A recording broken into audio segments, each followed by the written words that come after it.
So, you are not where you want to be in life.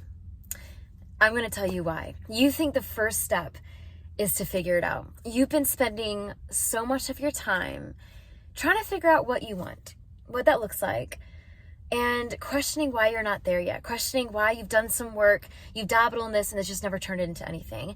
You've tried this side hustle, it just didn't really amount to much. You are feeling strapped financially, even though you have been doing the work, doing the effort, doing the manifestations to try to really get yourself out of this hole that you dug, try to really get yourself out of this paradigm that just doesn't feel like it fits for you anymore. First step that many people take in life is to try to figure out their purpose, is to try to figure out what job will really light them on fire, try to figure out X, Y, and Z, try to figure out, what if this will be better?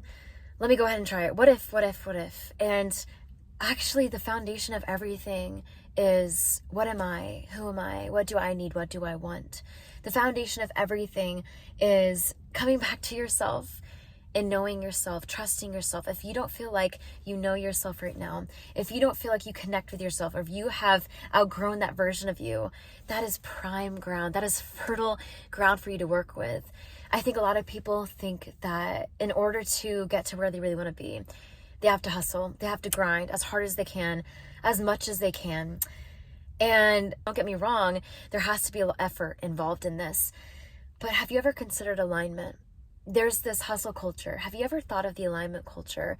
Have you ever thought that if you come back to yourself and meditate daily, if you come back to yourself and take yourself out on solo dates, if you come back to yourself and start asking yourself these questions, what do I want out of my life? What no longer serves me? What no longer fits in this reality that I want for myself? Magic starts to happen. You see, the universe opens up for you in a way because you have opened up to yourself in this way. And new opportunities, new things, new lessons, new people, new circumstances, new events, new houses, new abundance can pour into you because you have committed to pouring into yourself. And that's the irony. I think a lot of people start outside. Once I get this job, once I have that relationship, then I will be happy, will feel free, will feel financially abundant. But those things are only momentary because you have not built that foundation for yourself, for that trust of intuition, for that deep, deep respect and integrity that you've built for yourself and who you are, for that knowingness in who you are and what makes you tick, what makes you you. Have you ever stopped and asked yourself that? I think you haven't in some time. I think you have been caught in this loop that the world has been convincing you is the stable option, is the way to abundance and success and freedom, your personal purpose, your personal identity, your way to feel connected in life. And I think that has taken you away from trusting yourself. I think that has taken you away from being able to find this space in yourself again, being able to find this happiness and cultivate that from the ground up, cultivate that from within out, within yourself to the outside. So I wonder if you start reflecting more inside instead of outside. I wonder if you start, instead of starting to look at the things that you lack, start remembering the things that you have, the things that you have gained, the things that you have built for your life so far. Sit in this gratitude, sit in this abundance, sit in this thankfulness and this thanksgiving, and start to realize that you have really trusted yourself all along, but you haven't taken that risk on yourself yet. You haven't gone all in for yourself in this dream life that you have because you just don't trust yourself.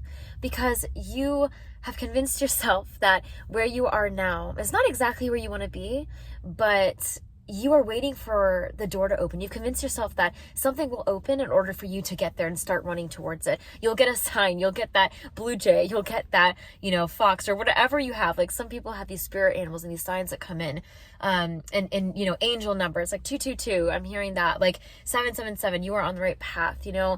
There's a lot of that psyche involved of wanting to feel like we have support on our ends. If we don't feel like we have that in our lives, not only from other people, but for ourselves, it's very hard to take that leap, isn't it? It's very hard to see that reality as something possible for you.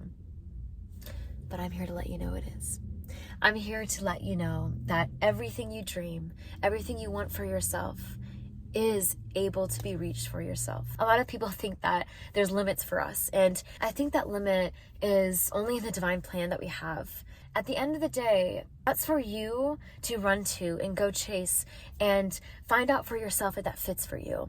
That's how you know if it's for you. That's how every possibility is for you, because if you can go run, go out, do your best to try to achieve it, to try to do all these things, and it doesn't feel like it fits for you, it's not for you. Go out and be anyone you want and do anything that you want. But if it doesn't fit for you, then that's how you know it's not for you. If it doesn't feel like it lights you up inside, if it feels like you have a constriction in your heart chakra, if you feel like you're thinking of something and you really want it, but it leaves a pit in your stomach, but it leaves you feeling tight and tense, that's not for you. If you have been chasing something for so long and it hasn't been fitting, ask yourself why. I promise you the first thing you should look at is how your body responds to that question. Ask yourself why. Why haven't I got there yet? Why am I not in this career yet? Why have I not gotten that love yet? Oh man, why? And when you ask yourself that question, I promise you, what comes up for you, you'll have something come up in your energetic field in your body. And that is what you should pay attention to. That is your crux. That is from point A to point B. That's the in-between that you need to not figure out, but listen to yourself again. Because it was never about figuring it out. It was about listening to yourself again. It was about coming to know what you really want for yourself again and reevaluating that. Things change. You change, circumstances change. And I think when you can come back to yourself and start leaning into your reality and your own design again, like what you really want out of your life, the universe opens up for you to be able to start creating the life that you really want, the life that you really deserve, because you have now told yourself that you do. You have now admitted to the universe. You have now convinced yourself, been honest with yourself, believed in yourself enough that the universe can meet you there. That's the alignment. That is the alignment right there. And I think that is what's missing for a lot of people. I think that alignment with the universe, with outside of ourselves, this eternal cosmic force to help us have answered prayers, to help us come into the space that we really want to be in, the person that we really, really know we can be and are. It really comes back to aligning back with yourself, not figuring it out, not trying to dissect, not working yourself to the bone and burning yourself out, but coming back to yourself, coming back to who you are, what you want out of your life, asking yourself those important questions, sitting with those important questions, and honestly, most importantly, sitting with that discomfort when you don't know. I think you are the person who has been asked multiple times, what's your 5-year plan? What's your 10-year plan? By your parents, by family, by people, important figures in your life, mentors, therapists. And I think you were always someone who has struggled with that. You were always someone who does not have that. You were spontaneous in a way that you combust things in your life and roll with it. You know, things kind of start formulating and exploding in your life in a way that can be chaotic, and you start following that. But I think there's also a part of you that thrives in reinventing yourself every single day and not having that structure to hold on to, not having that process and that strategy of needing to know X, Y, and Z, and 5 years from now, this is how it's going to look. I think you have that in your mind to make yourself feel a little bit safer. I think you do that. And then you almost laugh at yourself because you're like, well, never mind. I don't even want that anymore. Like 4 weeks later, you're like, yeah, I said that, but I mean, like, I don't know. I feel like I'm really into this now. You know, like, I don't know what I was thinking then. You know, I think you are so multidimensional and dynamic that you do not even fit in your own boxes. Like, you don't fit in society's boxes. Like, to heck with that. But not even that. Like, you don't even fit in your own. And I think that's like, I'm laughing because you're kind of like, you know, like that is literally laughable. Like that's literally you. Like you don't even fit in your own boxes that you design. And I think that makes you feel a little bit on edge and unpredictable in how the world treats you. But my gosh, the endless possibilities there, the endless potential as you as your own creator is there. Like there's so much good that can come out of that when you can trust yourself. And I think deep down you want that. Deep down you don't plan these things because you really are lacking that trust. You are feeling like that spontaneity and that chaos that can bust for you in your life quite often is almost this space where you can have that phoenix rising, that dark night of the soul, where you have convinced yourself that that's the most trustworthy place, that the unpredictability has become your new predictability, that the unpredictability, that chaos is the new foundation, that baseline for you to really build off of, because it's worked for you in the past, because you've turned ashes into gold a lot in your life. You have had to do it so many times in your life, small or grandiose, whatever it looks like. You have done that for yourself. My gosh. Like, I get that so much. Like, you have pulled yourself out of some really hard spaces. And in fact, I feel like a lot of you right now listening to this are still in one of those spaces. But you know deep down that you're going to get out of it. You know deep down that even if you don't believe it, you still have a little bit of that mustard seed trust that you can. A little bit of that faith. And you know that when you look back, that's all you needed to get out of those spaces before. So really sit with yourself and start trusting yourself, my love.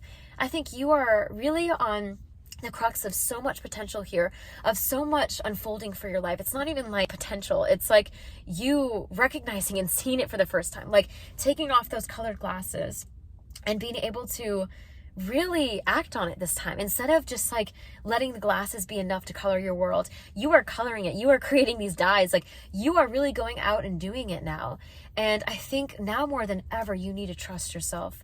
You need to literally lean into those spaces within you that have doubts and ask them, talk to them like an inner child again, and nurture them. I think these doubts are really just wanting to be loved and seen. And I think they've been pushed aside a little bit. You pushed your dreams aside a little bit because of the circumstances in your life that have happened.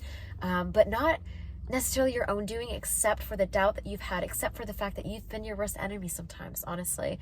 And I think the faster you admit that, the faster you can start trusting in the honesty in yourself again. I feel like there's this honesty you need to have with yourself, like this intervention talk, so to speak, of, you know, why am I here? How did I get here? Where do I really want to go? And what am I doing? You know, not like the steps to get there, but just like coming back to who you are, and naturally you start doing those steps to get there. You start unfolding and becoming the person that you need to be able to get there. And I think that is the greatest beauty in this life, in this universe, is that you really start to, once you align and click with that energy, you start to have these ripples come to you and they take you forward. And sometimes you don't even realize it. Sometimes you are literally there before you realize that blessing. Sometimes the love of your life just drops out of the sky and you're like, what? I didn't think I was ready for that. Whoa. I mean, hang on. Let's take a step back here. I was like just out of this relationship. This X, Y, and Z thing happened and I don't think I'm emotionally available, but here you are and I actually feel somehow ready for it. What? Like somehow I'm a new me now from this. Somehow this is like clicking in a way that I've never felt, never had. This is awkward, this is uncomfortable, this is weird, but it feels good. It will feel good for you. It will feel like that breath of fresh air that you've really wanted. Like that tension and that anxiety you've had and stress in your body is finally going to be able to be just like your shoulders coming down. You're like, oh my gosh, wow, that was hard. Holy crap, things are lighting up. Things are lightening up for you. Hold on to that faith. Hold on to that trust in yourself. You got this.